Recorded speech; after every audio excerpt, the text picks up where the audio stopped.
Praise be Jesus and Mary, now and forever.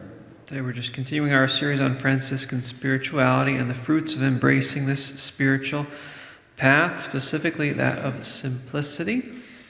And we'll just look at some examples of St. Francis's spiritual simplicity. St. Francis arrived at true freedom through penance and self-dominion.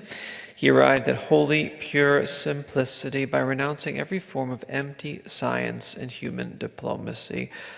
He had an honest and burning will that aimed constantly at God and at God alone.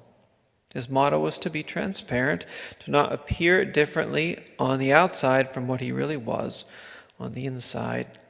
For this, St. Francis once thanked a farmer who admonished him to be what he was believed to be by the people.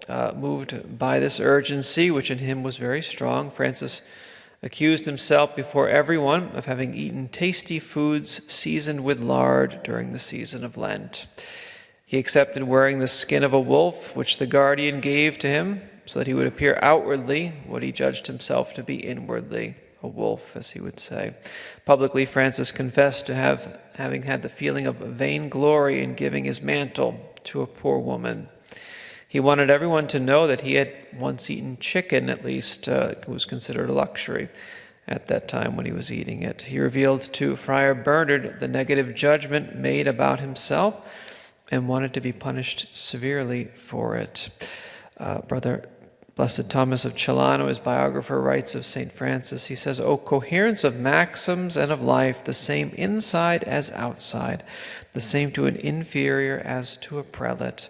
You didn't love external glory, nor your own, you only gloried in the Lord," said Thomas of Celano. This is how Francis was, and this is the purity and honesty that every true disciple of his should aim at.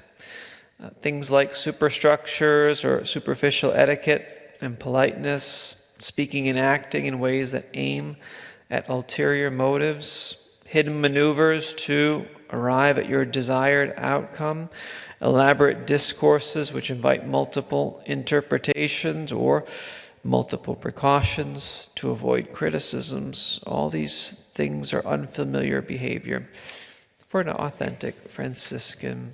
A true Franciscan opposes the vanity of discussions with fervor in works.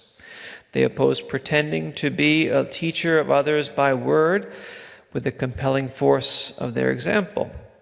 Doesn't mean that they don't teach with their words. It just means that their words without deeds are meaningless. A Franciscan spirit opposes the science of the world with the wisdom of the gospel. And before speculating in a learned way, a true Franciscan knows first how to pray with humility.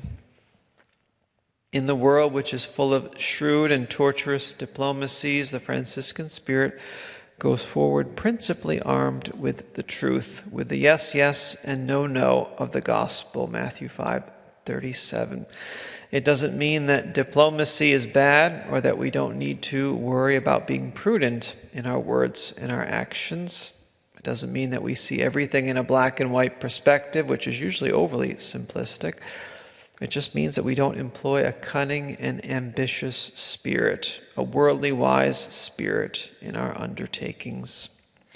Humanly speaking, a candid Franciscan soul is usually completely defenseless, but it's for this reason that God himself takes up their defense. His simplicity is what keeps his energies intact in order for him or her to be a revelation of the Spirit of Christ to others, Christ who dwells in them, in their soul. In this way, as Celano writes, holy simplicity, daughter of grace, sister of wisdom, mother of justice, matured from union with God in a poor, humble, and suffering life, makes the seraphic soul truly a poem of wisdom. Let's ask Our Lady for that grace to be, as our Lord says, to be as wise as serpents and as prudent as serpents, but also to be as harmless or as simple as doves. Matthew 10:16. Praise be Jesus and Mary, now and forever.